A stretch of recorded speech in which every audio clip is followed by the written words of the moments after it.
Hello guys, welcome back to my channel radiography learner. तो जैसा कि आप जानते हैं, रेडिएशन फिजिक्स की क्लास चल रही है और हमारा जो आज का टॉपिक है, आज हम पढ़ेंगे मैकेनिक्स के बारे में। आपने 11th-12th में मैकेनिक्स का टॉपिक पढ़ा होगा, तो आज हम वापस ये रिवीजन के तौर पे, और जिसको नहीं आता वो भी सीख लेना मैकेनिक्स। क्या है कि रेडियोलॉजी का जो पेपर होता है गवर्नमेंट एग्जाम का, उसमें इतना ज़्यादा डीपली फिजिक्स आती नहीं है। ऊपर से जैसे फॉर्मूला पूछ लिया, ठीक है, यूनिट पूछ ली, इतना ही पूछते हैं वो, और उससे ज़्यादा कुछ नहीं पूछते। तो सबसे पहले हम क्या पढ़ेंगे, मैकेनिक्स के बारे में देख लेते हैं। मैकेनिक्स क्या होते हैं? मैकेनिक्स फिजिक्स की एक ऐसी ब्रांच है जिसमें क्या होता है, ये जितनी भी हमें वेलोसिटी, एक्सीलरेशन, जितना भी डेफिनेशन हम इसके बारे में पढ़ेंगे, इसको ड्राइव करा जाता है मैकेनिक्स में। मतलब इन चीज़ का रिलेशन बताती है इस ब्रांच में मैकेनिक्स, ठीक है। तो सबसे पहले हम पढ़ेंगे वेलोसिटी के बारे में। वेलोसिटी देख लेते हैं हम, वेलोसिटी क्या होती है। वेलोसिटी वेलोसिटी होता है, सबसे पहले हम वेलोसिटी के बारे में जो पढ़ेंगे, तो सबसे पहले वर्ड आएगा डिस्प्लेसमेंट के बारे में। जो डिस्प्लेसमेंट होता है, डिस्प्लेसमेंट क्या होता है? अगर कोई इनिशियल पॉइंट है, जैसे हमने आई मान लिया, फाइनल पॉइंट हमने यू मान लिया। अगर कोई बॉडी ऐसे करके जाएगी तो इनिशियल फाइनल हुआ, तो ये क्या हो गया? उस चीज़ का डिस्प्लेसमेंट। डिस्प्लेसमेंट जैसे ये वाले फिगर से समझते हैं, ये है ए पॉइंट, ये है बी पॉइंट, ये है सी पॉइंट। अगर कोई बॉडी ए से बी पे जा रही है तो इसको बोलेंगे हम डिस्टेंस है ये। अगर कोई बॉडी ए से बी गई, बी से सी गई, ठीक है, तो ये पूरा उस चीज़ का क्या होगा? डिस्प्लेसमेंट। तो अगर हम देखें डिस्प्लेसमेंट को, क्या होगा? इनिशियल और फाइनल पोजीशन के बीच में जो भी डिस्टेंस ट्रेवल हो रहा है उसको ही हम डिस्प्लेसमेंट बोलेंगे। अब आगे आते हैं हम वेलोसिटी के बारे में। वेलोसिटी क्या होगा? Rate of change of displacement. Rate of change of displacement को ही हम क्या बोलेंगे? वेलोसिटी बोलेंगे, ठीक है। ऐसे ही वेलोसिटी का फॉर्मूला क्या होता है? मीटर पर सेकेंड, ठीक है। ये वेलोसिटी का फॉर्मूला है, फॉर्मूला कह रही हूँ, ये यूनिट है, और मीटर सेकंड की क्यूब, ये क्या है? एक्सीलरेशन। वेलोसिटी का जो फॉर्मूला होता है, जनरली हम वेलोसिटी को डिस्प्लेसमेंट अपॉन टी लिख देता है कि कितना डिस्प्लेसमेंट ट्रेवल होता है टाइम से। डिस्प्लेसमेंट चेंज कितना हो रहा है टाइम में, वो वेलोसिटी कहलाएगी, ठीक है। और वेलोसिटी क्या होगा? How fast the motion of the moving body and rate of change of position. Position किसी बॉडी की अगर चेंज हो रही है तो वो वेलोसिटी कहलाएगी, ठीक है। वेलोसिटी का फॉर्मूला डी अपॉन टी। ऐसे ही एक्सेलेरेशन होता है, चेंज इन वेलोसिटी, तो वेलोसिटी क्या हो जाएगा? V upon t. तो जैसे कि अब आपको एक चीज आपने देखी होगी कि जो हमारा डिस्प्लेसमेंट है वो अगर चेंज होगा तो वेलोसिटी का रिलेशन मिलेगा हमें। अगर वेलोसिटी चेंज होगी तो हमें एक्सेलेरेशन मिलेगा, ठीक है। डिस्टेंस की यूनिट क्या होती है? मीटर, मीटर स्क्वायर, मीटर पर सेकंड, मीटर पर सेकंड स्क्वायर, ये इन तीनों की यूनिट है, ठीक है। यहाँ तक आपको समझ आ गया होगा एक्सीलरेशन के बारे में। Rate of change of velocity is called acceleration. अब इससे आगे आते हैं, हम पढ़ेंगे स्केलर और वेक्टर क्वांटिटी। स्केलर और वेक्टर क्वांटिटी क्या होती है? स्केलर क्या होती है? जिसमें डायरेक्शन का पता ना चल रहा हो, खाली मैग्नीट्यूड के बारे में बता रखा हो, उसे बोलेंगे हम स्केलर क्वांटिटी। जैसे फोर्स हो गया, मीटर हो गया, ठीक है, ये सारी क्या है? स्केलर क्वांटिटी है। वेक्टर क्वांटिटी है जिसमें मैग्नीट्यूड भी हो और डायरेक्शन भी हो, तो हम उसको बोलेंगे वेक्टर क्वांटिटी। वेक्टर क्वांटिटी को हमेशा रिप्रेजेंट इस एरो से करेंगे। मतलब वेक्टर क्वांटिटी डायरेक्शन को रिप्रेजेंट करता है। तो कोई भी अगर हम लेटर लिखेंगे, मान लो हमारा कोई भी लेटर, मान लो हमने एक्स ले लिया, तो इसका साइन ऐसे होगा, मतलब डायरेक्शन को रिप्रेजेंट कर रही है वेक्टर क्वांटिटी, ठीक है। अब वेक्टर क्वांटिटी कौन कौन सी हो गई? जैसे वेक्टर क्वांटिटी में हमने फोर्स का फॉर्मूला पढ़ा, F equal to m a. तो मास एक्सीलरेशन, मतलब जो फोर्स है क्या है? वेक्टर क्वांटिटी है। एक सेकेंड,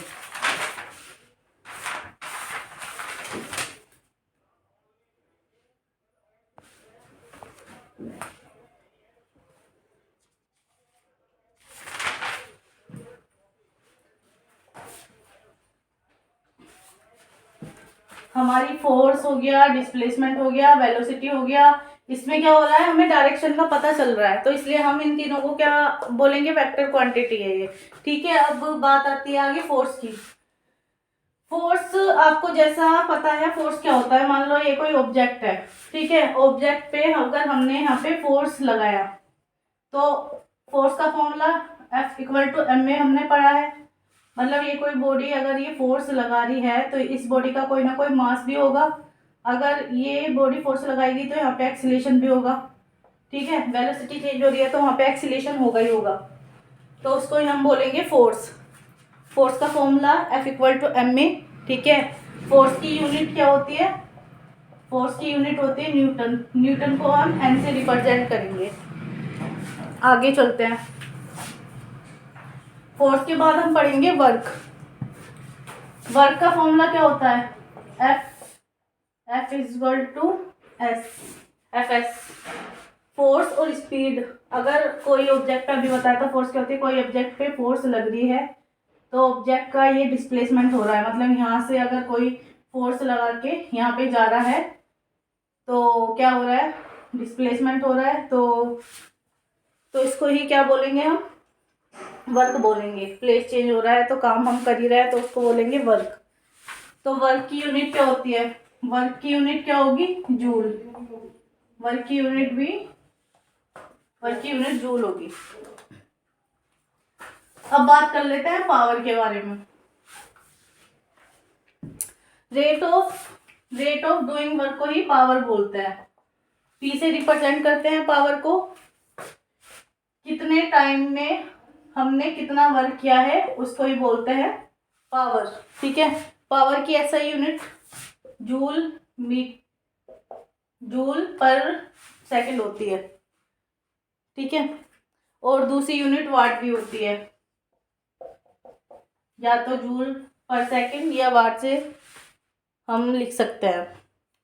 लार्ज यूनिट की बात करें, लार्जर यूनिट की बात करें पावर की तो किलोवाट होगा। ठीक है, जो किलोवाट है ना वो 1000 वोट के इक्वल होता है। ये याद रखना कि किलोवाट कितने वोट के इक्वल होता है। और ओल्डर पावर की यूनिट क्या है, एचपी। जो पहले पावर की यूनिट थी एचपी थी। ठीक है, एचपी में एक एचपी में कितना होता है, 1 एचपी में होता है 746 वोट। 746 वोट होता है। पावर तक आपको समझ में आ गया होगा। अब बात करेंगे हम एनर्जी के बारे में। एनर्जी क्या है, the energy of the body, it is the ability to do work. जो भी हम काम कर रहे हैं उसी काम करने की क्षमता को हम क्या बोलेंगे, एनर्जी बोलेंगे। ठीक है, एनर्जी की यूनिट भी क्या होगी, जूल। एनर्जी की यूनिट भी होगी जूल। हमारी जो रेडिएशन फिजिक्स है उसमें हम जो एनर्जी का यूज कर रहे हैं, ठीक है, तो एनर्जी हमेशा उसमें ईवी से रिप्रेजेंट करेंगे। रेडियोलॉजी में ईवी का मतलब क्या होता है, इलेक्ट्रॉन वोल्ट होता है। ठीक है, जो हमारी एनर्जी है ना वो बहुत तरह की होती है। मैकेनिकल हो गया, हीट हो गया, लाइट हो गया, इलेक्ट्रिक हो गया, केमिकल हो गया, बहुत सारी ईटीसी एनर्जी। और जो मैकेनिकल एनर्जी होगी, मैकेनिकल एनर्जी के बारे में बात करूं तो मैकेनिकल एनर्जी दो टाइप की होती है। एक तो पोटेंशियल एनर्जी होता है और एक काइनेटिक एनर्जी होगा। 2 टाइप की होती है मैकेनिकल एनर्जी, पोटेंशियल एनर्जी और काइनेटिक एनर्जी। ठीक है, जो पोटेंशियल एनर्जी होती है उसका फॉर्मूला होता है mgh। काइनेटिक एनर्जी का फॉर्मूला होता है 1/2 mv²। बस ये याद रखना कि अगर कोई बॉडी मूव हो रही है तो उसमें काइनेटिक एनर्जी होगी, और कोई बॉडी रेस्ट में है, कोई बॉडी क्या है, रेस्ट में है, तो स्टोर एनर्जी को ही हम क्या बोलेंगे, पोटेंशियल एनर्जी बोलेंगे। अब बात आती है इनकी यूनिट की। एनर्जी की यूनिट मैंने बताया था जूल होती है, तो दोनों की यूनिट क्या होगी, जूल होगी। मोमेंटम के बारे में बात कर ले। मोमेंटम क्या होता है, मोमेंटम का फॉर्मूला होता है mv। ठीक है, m क्या है यहाँ पे, m है मास और वेलोसिटी, उसे कहेंगे मोमेंटम। मोमेंटम की खाली यूनिट याद रखनी है, किलोग्राम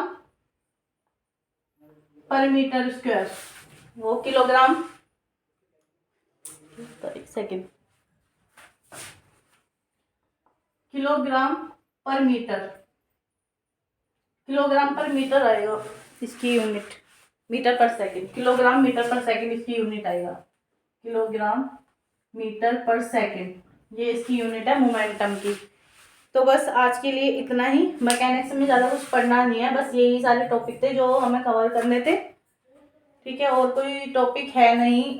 एक्चुअली ये है कि हमें पूरी तरह से, अगर आपको ये लग रहा होगा कि मैंने इन फॉर्मूलों को ड्राइव क्यों नहीं किया है, तो हमें डेरिवेशन यहाँ पे नहीं पढ़ने हैं, क्योंकि हमारा 12th का एग्ज़ाम नहीं है, हमने 12th का एग्ज़ाम दे चुके हैं। तो आगे जो गवर्नमेंट एग्ज़ाम है उसमें क्या होगा, ये सारे ड्राइव करने के लिए नहीं आएंगे फॉर्मूले, बस वहाँ पे फॉर्मूले पूछ सकते हैं, रेयर बाय है कि फॉर्मूले पूछे, नहीं तो फॉर्मूले कोई नहीं पूछता, बस यूनिट पूछता है। तो ठीक है, और आज के लिए बस इतना ही। Thank you so much. मेरे चैनल को लाइक करना, सब्सक्राइब करना और शेयर भी करना, ठीक है। ओके।